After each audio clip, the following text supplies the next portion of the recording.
Imagine discovering the family you thought was lost forever, right on the edge of ruin. For billionaire Jonathan Hart, that moment changed everything. But here's the secret that kept me up at night. Was this a miracle, or a mystery hiding a darker truth? Hey, if this hook has you wondering what happens next, you're not alone. This is just the beginning of an incredible tale of hope and healing. Stick around for the whole story, every twist, every tear, and every triumph. And if you love stories that touch the soul, don't forget to hit that subscribe button and ring the bell so you never miss an update. Let me know in the comments where you're tuning in from. I'd love to hear from you as we dive into this unforgettable journey together. The winter air bit at Jonathan Hart's cheeks as he stepped out of the gleaming glass tower that housed Hart Enterprises, his multi-billion-dollar empire. At 56, with silver threading through his once dark hair and a tailored charcoal suit hugging his broad shoulders, he was the picture of success. Yet his hazel eyes carried a weight no amount of money could lift. The city buzzed around him, yellow cabs honking, pedestrians hurrying with their heads down, but Jonathan barely noticed. For years, he'd buried himself in boardrooms and balance sheets, chasing a dream that had long since lost its shine. Tonight, like so many others, he'd dine alone in his penthouse, the silence a cruel reminder of the family he'd left behind 2 decades ago. Clara, his Clara, had vanished after a car accident he'd blamed himself for, and with her, the 2 daughters he'd never held long enough to remember. He adjusted his tie, the motion mechanical, and started down the sidewalk toward his waiting car. The holiday lights twinkling along Fifth Avenue should have warmed him, but they only deepened the ache in his chest. 20 years ago, he'd promised Clara the world, only to trade her love for a corner office.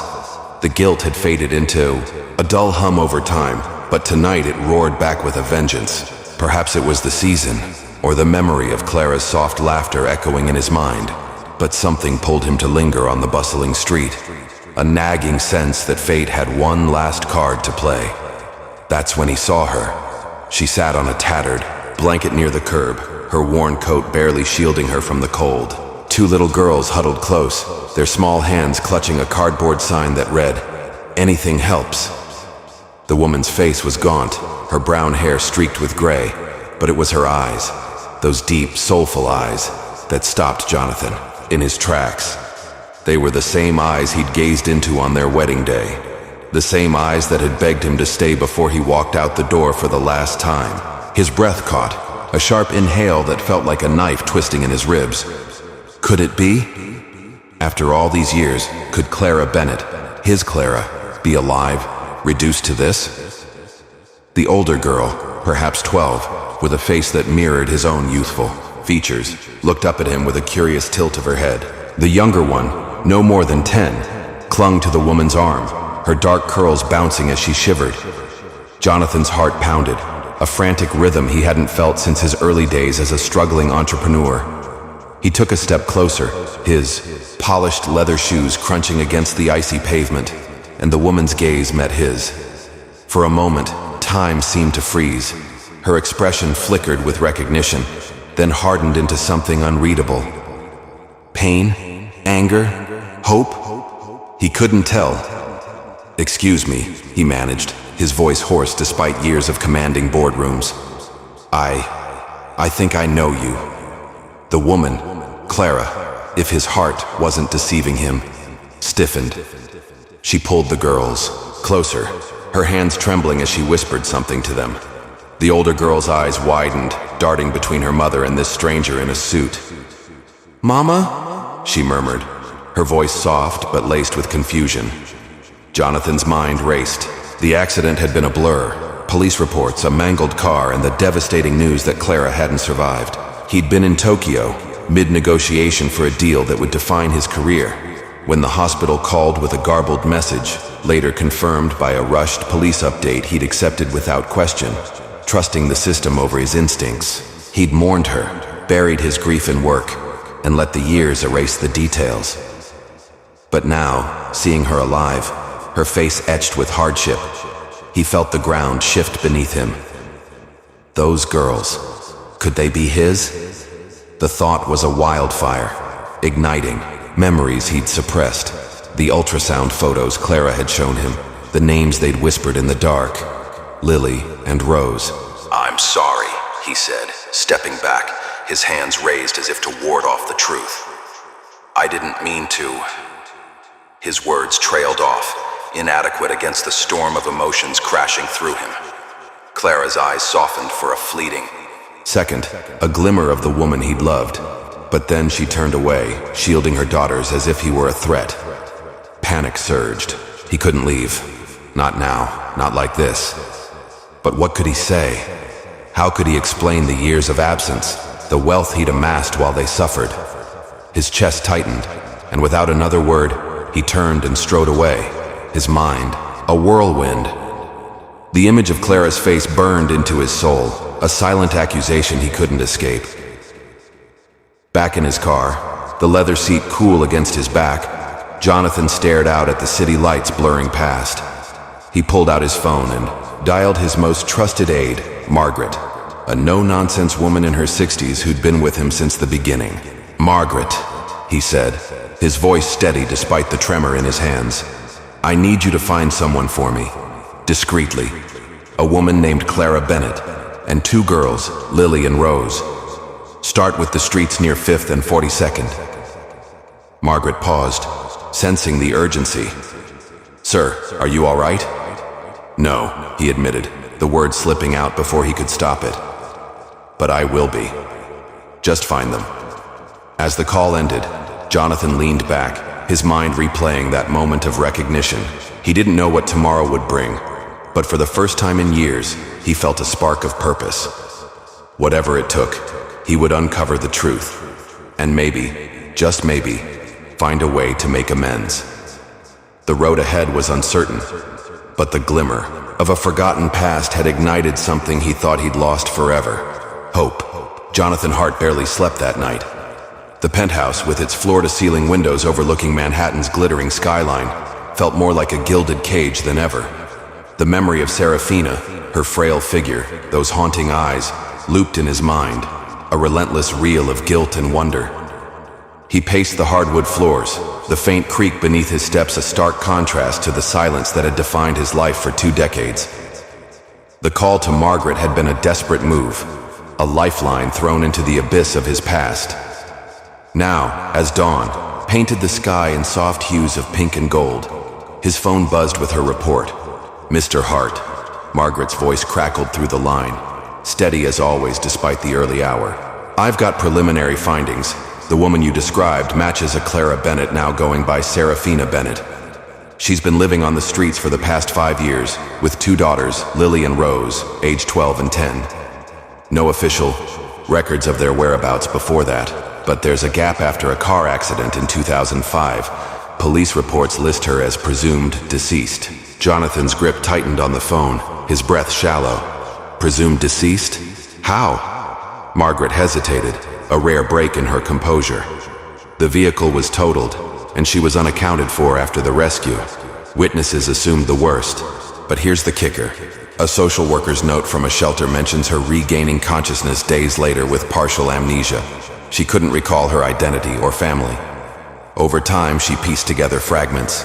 Your name, the girls, names. But by then, she'd lost everything. No money, no home, just the kids. It seems a con artist posing as a shelter worker stole her remaining documents, leaving her stranded under a false identity she couldn't escape." The room spun. Jonathan sank into a leather armchair, the weight of his choices crashing down. He remembered that night in 2005 vividly. The argument about his endless work trips, Serafina's tear-streaked face as she stormed out with the girls, the phone call from the hospital. He'd been in Tokyo negotiating a deal, and when the news came, he'd accepted it without question, trusting the garbled hospital update over his gut.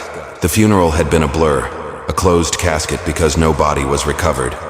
He'd mourned, then buried his grief in ambition, convincing himself it was too late to turn back. But it wasn't too late.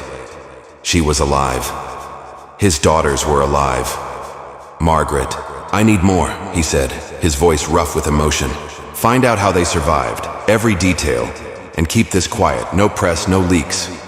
"Understood," she replied. "I'll dig deeper." There's a shelter on 44th Street where she's been seen. I can send someone to confirm. After the call, Jonathan stood by the window, staring at the city that had given him everything, except the one thing that mattered. He thought of Serafina, her resilience now evident in that new name, and the girls. Lily, with her sharp gaze that echoed his own stubbornness, and Rose, with her delicate curls that reminded him of Serafina's youth. The realization that he'd fathered them, raised them in his heart, but not in life, tore at him. Why hadn't he fought harder to find them?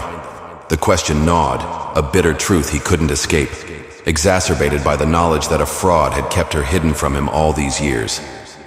Later that morning, he returned to the spot where he'd seen them. The blanket was gone, replaced by a scattering of coins in a crumpled cup.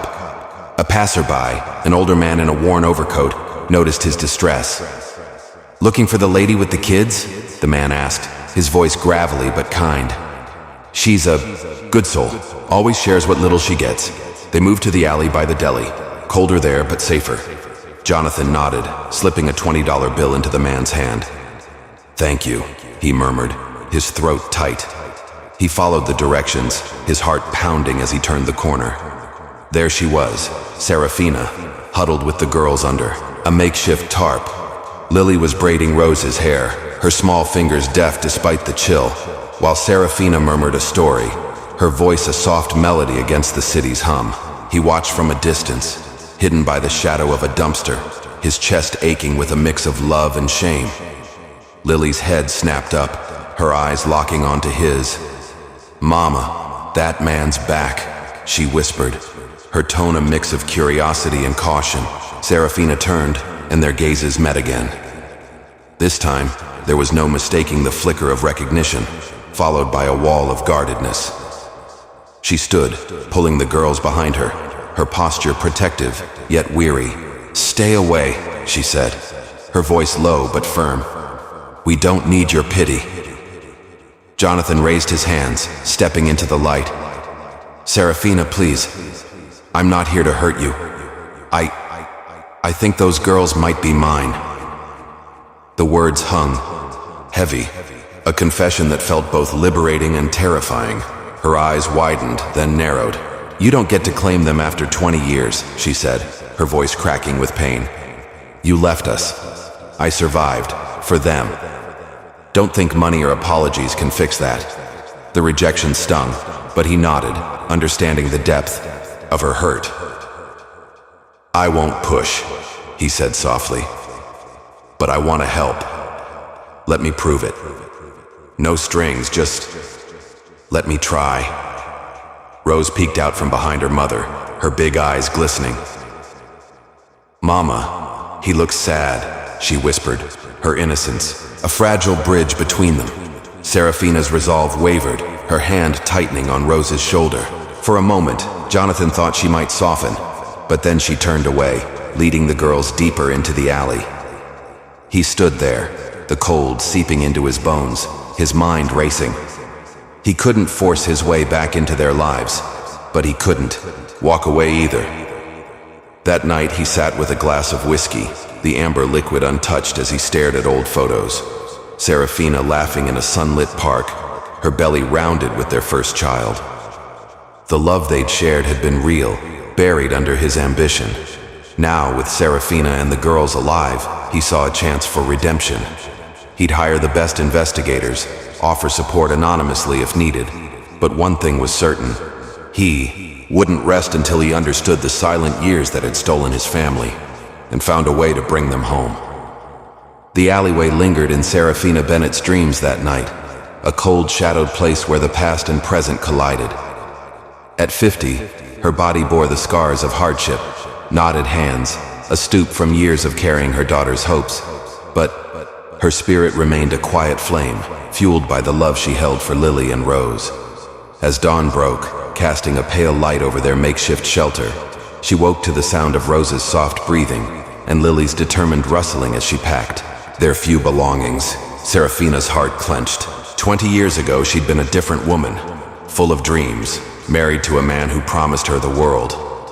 Now that man, Jonathan Hart, had reappeared, his polished suit a stark contrast to her tattered coat, his words an echo of a life she'd buried. "Mama, are we moving again?" Rose asked, her dark curls framing a face too wise for her 10 years. Her voice trembled, a reminder of the instability they'd endured since the accident stripped away their home, their identity. Serafina smoothed her daughter's hair, forcing a smile. "Maybe not today, sweet girl, we'll see." But inside, she wrestled with the encounter from the day before. Jonathan's face, older, lined with regret, had stirred memories she'd locked away. The warmth of his embrace, the sting of his abandonment. Could he really be the father of her girls? The thought terrified her as much as it offered a flicker of hope. That afternoon, a note slipped under their tarp changed everything. Written in neat handwriting, it read, "Please meet me at Café Lumière, 5 p.m. I mean no harm. J.H." Attached was a crisp $50 bill, enough to buy food for days. Lily frowned, holding the note as if it might bite. "Who's J.H., Mama? Is it him again?"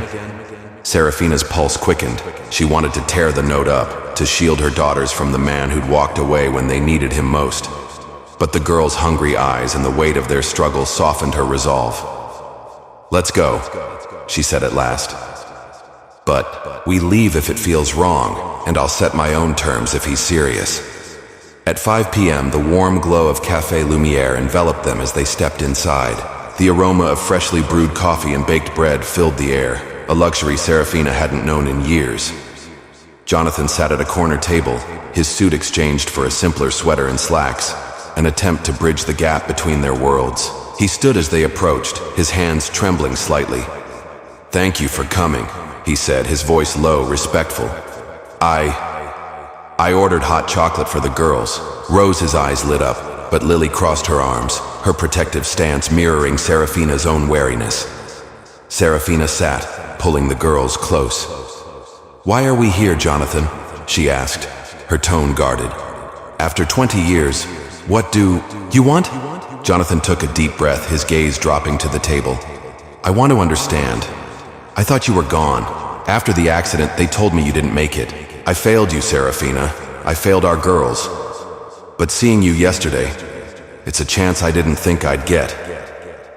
He slid a manila envelope across the table, its contents a DNA report from a discreet lab. "I had to know. Lily and Rose, they're mine." Serafina's hands shook as she opened the envelope, the scientific jargon confirming what her heart had feared and hoped. Tears welled, spilling onto the paper. "You don't get it," she whispered, her voice breaking. "I woke up alone in that hospital, no memory of who I was. I pieced it together, your name, the girls, but by then I had nothing. I begged, I worked odd jobs, all to keep them alive." "Where were you?" The cafe's hum faded as Jonathan's face crumpled. "I was a coward," he admitted. "I let work consume me. When they said you were gone, I stopped looking. I'm so sorry." His eyes met hers, raw with regret. "I can't undo the past, but I can try to make it right. Let me help. Housing, education for the girls, anything you need." Lily's voice cut through the tension. "Why should we trust you? You left us." Her words were a dagger, but her eyes betrayed a child's longing for a father. Jonathan leaned forward, his voice gentle. "You shouldn't yet, but I'll earn it, starting with this." He slid a key across the table. "An apartment, fully furnished, no strings. Take it or leave it, but no, I'm not going anywhere." Serafina stared at the key, her mind a battlefield. Part of her wanted to flee, to protect her daughters from another heartbreak, but her resolve hardened. She wouldn't accept blindly. "I'll consider it," she said firmly, "but only if you're in their lives, Jonathan. Meetings, school events, every step. Prove you're here for them, not just your guilt." Rose, ever the innocent bridge, reached out and touched Jonathan's hand. "You look like me," she said softly, her small fingers tracing his knuckles.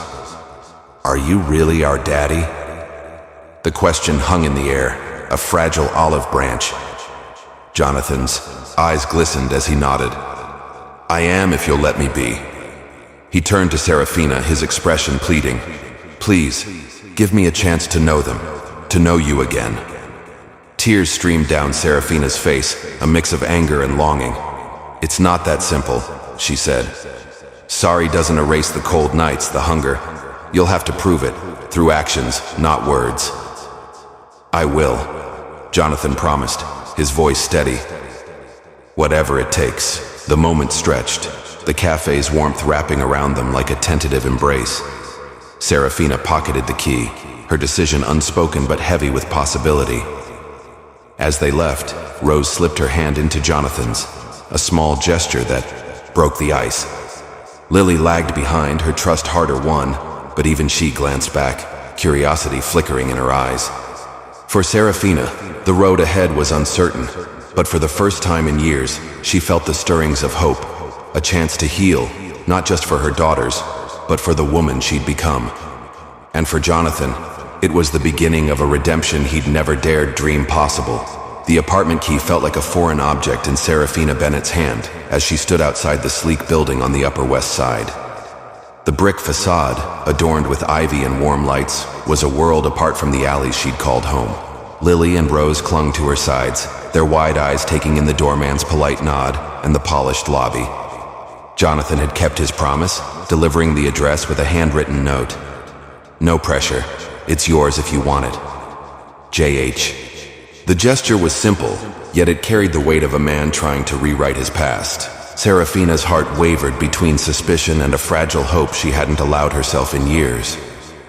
Inside, the apartment unfolded like a dream. 3 bedrooms with soft beds, a kitchen stocked with groceries, and a living room bathed in sunlight. Rose darted to the window, pressing her nose against the glass. Mama, look, we can see the park! Her joy was a balm, easing the tension in Serafina's chest. Lily, ever the skeptic, ran her fingers over the velvet sofa, her expression a mix of awe and distrust. Is this real? She whispered, glancing at her mother. Serafina forced a smile, though her mind raced. It's real, sweetheart, but we'll take it slow. She knew Jonathan's wealth could buy comfort, but trust was a currency he'd yet to earn. Still, the warmth of the space, the promise of safety for her girls, stirred something deep within her, a longing for the life she'd lost. She unpacked their meager belongings, arranging faded photos and a worn Bible on a shelf, tokens of resilience she refused to let go. That evening, a knock startled them. Jonathan stood at the door, holding a bag of takeout, roast chicken, mashed potatoes, and apple pie, a meal reminiscent of the dinners they'd shared long ago. His sweater was slightly rumpled, a sign he'd come straight from work, and his eyes held a nervous hope. I thought you might be hungry, he said, offering a tentative smile. May I come in? Serafina hesitated, then stepped aside. The girls rushed to the table, their excitement breaking the ice. As they ate, Jonathan watched, his gaze lingering on Lily's sharp wit and Rose's gentle chatter. The way Lily protects her sister. It's so much like you, he said softly, his voice thick with emotion. And Rose's smile reminds me of your strength. The specific compliment caught Serafina off guard. She'd spent years hardening herself against his memory, but his sincerity chipped at her defenses. It wasn't easy, she admitted, her tone guarded. After the accident, I had no memory, no money. I worked cleaning houses, sold crafts, anything to feed them. The amnesia faded, but the fear never did, until you showed up. Jonathan's face darkened with regret. I should have searched harder. I let the company take over, convinced myself you were gone. But seeing you now, I want to make it right. Not just with money, though I'll provide that, but with time. He paused, then added, I enrolled Lily and Rose in a school nearby, private, with scholarships. They deserve a chance. Lily's fork clattered against her plate. School? I don't need his help, she snapped, her voice sharp with pride. The sudden outburst sparked attention and she pushed back from the table, her frustration boiling over. Why should I trust you after all this time? Serafina placed a calming hand on her daughter's shoulder. but the air thickened with unspoken hurt. Jonathan met Lily's gaze, his voice gentle, yet firm. "You're right to question me, Lily. I wasn't there when you needed me."